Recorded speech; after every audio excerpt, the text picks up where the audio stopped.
भाषा और भाषा के रूप। भैया 1 किलो टमाटर दे दीजिए। अच्छा बहन, अभी देता हूँ।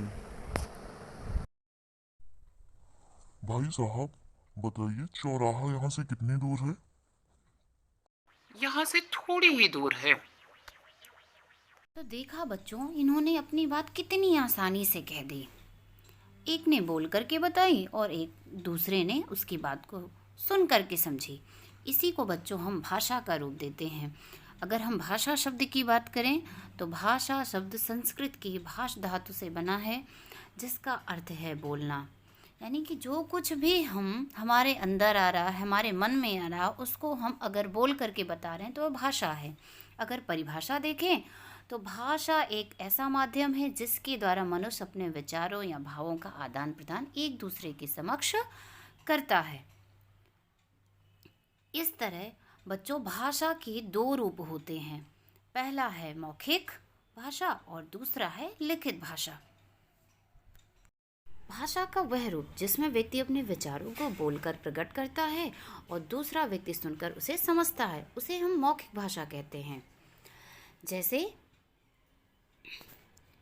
जैसे भाषण देना मौखिक भाषा का उदाहरण है। बातचीत करना, रेडियो सुनना, चुटकुले सुनाना, ये सभी मौखिक भाषा के उदाहरण हैं। अब बच्चों, हम लिखित भाषा की बात करें कि लिखित भाषा किसे कहते हैं। ऐसी भाषा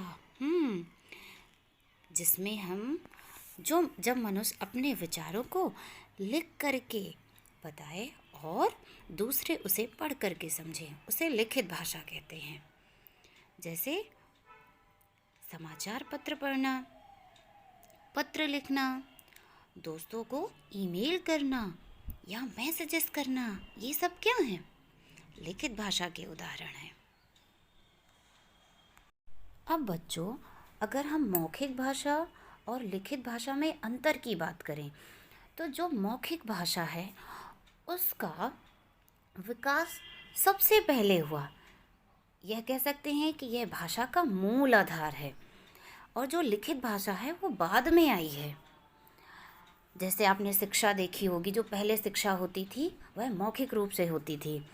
इसके बाद अगर और अंतर की बात करें तो मौखिक भाषा आसानी से हम सीख सकते हैं, लेकिन लिखित भाषा को सीखने के लिए हमें प्रयास करना पड़ता है। और एक और इसमें अंतर है, मौखिक भाषा परिवर्तनशील होती है।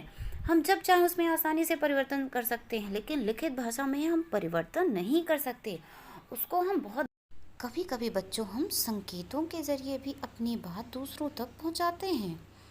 जैसे देखिए, ये ट्रैफिक पुलिस संकेत के द्वारा अपनी बात बता रही है, लेकिन इसको हम भाषा नहीं कह सकते। जैसे कि हम सब जानते हैं कि हमारा भारत देश विविधताओं का देश है।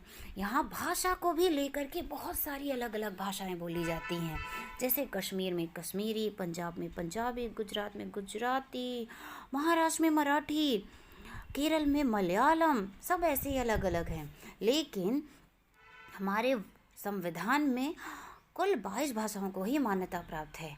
जैसे असमिया, उड़िया, उर्दू, कन्नड़, कश्मीरी, कोंकणी, गुजराती, डोंगरी, तमिल, तेलुगु, नेपाली, पंजाबी, बंगाली, संथाली, संस्कृत, मराठी, मणिपुरी, मलयालम, बोडो, सिंधी, हिंदी और असमिया है। अब इसके बाद जो हमारी हिंदी भाषा का क्षेत्र है बहुत ही बड़ा है। अगर हम हिंदी भाषा के विविध रूप की बात करें कि हिंदी राजभाषा है या राष्ट्रभाषा है, तो हिंदी हमारी राज्य की भाषा है।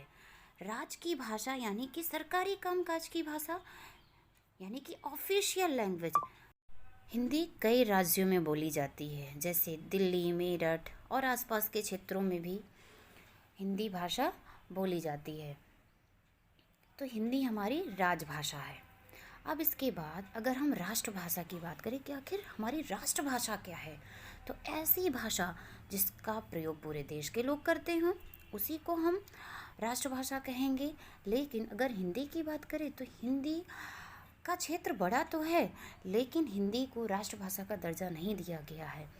अभी हिंदी का प्रयोग होता है, लेकिन हिंदी के साथ साथ अंग्रेज़ी का भी प्रयोग हो रहा है, इसलिए अभी हिंदी को राष्ट्रभाषा नहीं घोषित किया गया है।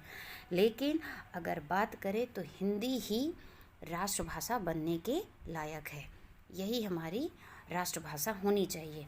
अब हम हिंदी भाषा का महत्व देखते हैं।